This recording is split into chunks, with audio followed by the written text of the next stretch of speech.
बिस्मिल्लाहिर्रहमानिर्रहीम। मैं अज बनावन लगी हाँ चप्पल कबाब। 1 किलो कीमा, अदरक, लसन, सब्ज मिर्च, काली मिर्च, हल्दी, नमक मैं इहदे विच पाउण लगी हाँ। कालियां मिर्चां पावन लगी हाँ, हुण हल्दी पाउण लगी हाँ, हुण नमक पावन लगी हाँ।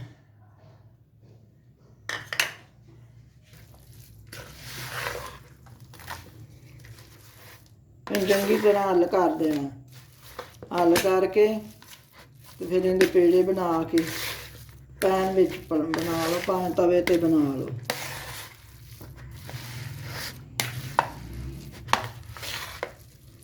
हल हो गया है, पावन लगी हाँ।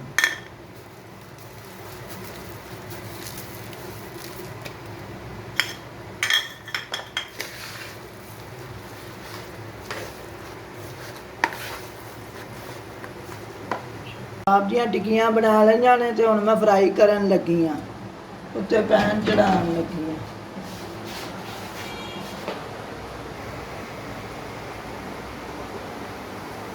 साडा घ्यो गर्म हो गया ते हुण मैं कबाब पाउण लगी हाँ।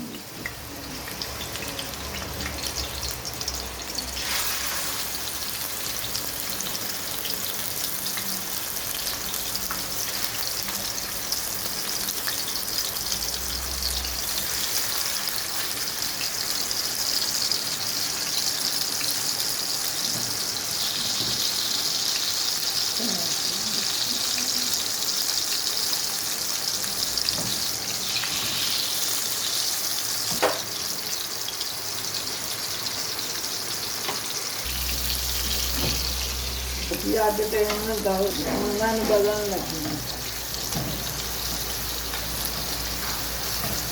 10 मिनट की कर पकन दे बिल्कुल हल्की अज तो।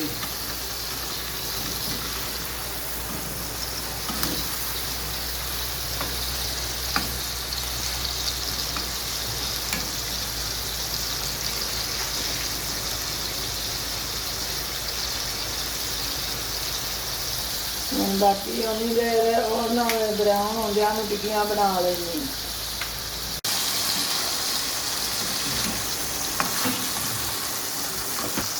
कबाब ब्राउन होना शुरू हो गए हैं। मटन दे ने एडी जल्दी नहीं बनते, आस्ते हल्की बिल्कुल अग से बनते।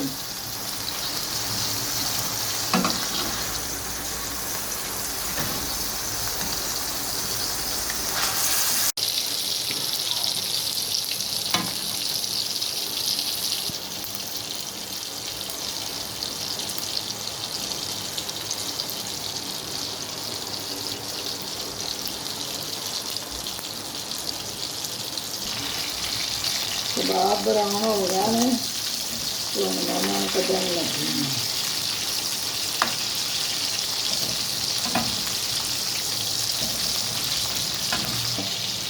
टिक्कियां मोटियां नहीं बनानियां, पतलियां पतलियां बनानियां ने, फिर सही विचों पकदे नहीं रहे। बकरे का गोश्त है ना, इस वजह तो पतले पतले बनाए हैं। जे मुर्गी का होए ना तो फिर भावें मोटे भी होवन तो कोई मसला नहीं होंदा इन्हां। हाँ पतलियां पतलियां हुण टिक्कियां बनाइयां ने, बहुत पतलियां, फिर आराम नाल गोश्त गल जांदा जे पतली टिक्की होवे तां। जे मोटी होवे ना फिर नहीं छेती गलदा। साडे कबाब तैयार हो गए ने ते हुण मैं इन्हां नूं कढण लगी हां। बिस्मिल्लाह।